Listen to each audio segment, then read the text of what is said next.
आणि यानंतर एक अतिशय महत्त्वाची बातमी शहरवासियांसाठी।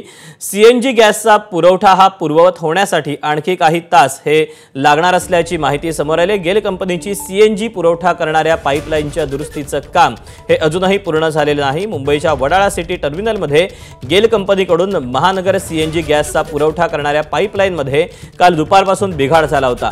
अद्यापही दुरुस्तीचं काम सुरू असून सध्या मापे सिटी टर्मिनल आणि इतर ठिकाणाहून सीएनजी पुरवठा काही पंपावर सुरू करण्यात आल्याची माहिती समोर येते।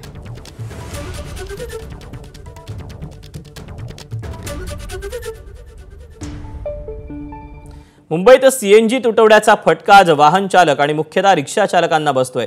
काही वेळात वाहिनी दुरुस्त होऊन पुरवठा सुरू होईल या प्रतीक्षेत मोठ्या प्रमाणात रिक्षा चालकांनी सकाळपासून सीएनजी केंद्रांच्या बाहेर रांगा लावल्यात। याचा आढावा घेतलेला आहे प्रशांत बढेनं।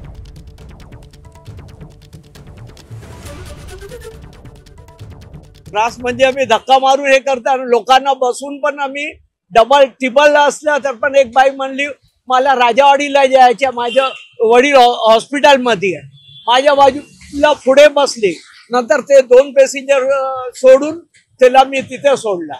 ते बिचारी म्हणते माझे वडील आजारी आणि कोण रिक्षावाला भेटत नाही। मी म्हणलं बस, तर माझ्या बाजूला बसली, त्यानंतर मी त्याला रॉंग साईडनी घेऊन जाऊन राजावाडीला सोडून आला। पॅसेंजर लोकांना भरपूर त्रास आहे, कारण की सीएनजी हा प्रॉब्लेम काल 4:30 वाजता झाला, त्यामुळे आम्ही सगळेच रस्त्यावर आले। तर आमच्या हातावरचे पोट, गाड्या नवीन हप्ते भरायचे कसे, तर हा प्रत्येक टायमाला प्रॉब्लेम उभा राहिला, धंदा करायचा कसा। याच्यामध्ये बघा रोज जो नोकरी धंद्याला जाणारा माणूस पॅसेंजर आहे त्याचा फार हाल झालेत ना, आणि रिक्षामध्ये गॅस नसल्यामुळे रिक्षा पण उभ्या आहेत सगळ्या, त्यामुळे जो काय मार्ग भेटेल तो कोणी बसनी कोणी ट्रेननी, त्या पॅसेंजरचा पण बहुत भरपूर म्हणजे हाल झालेले आहे त्याच्यामध्ये।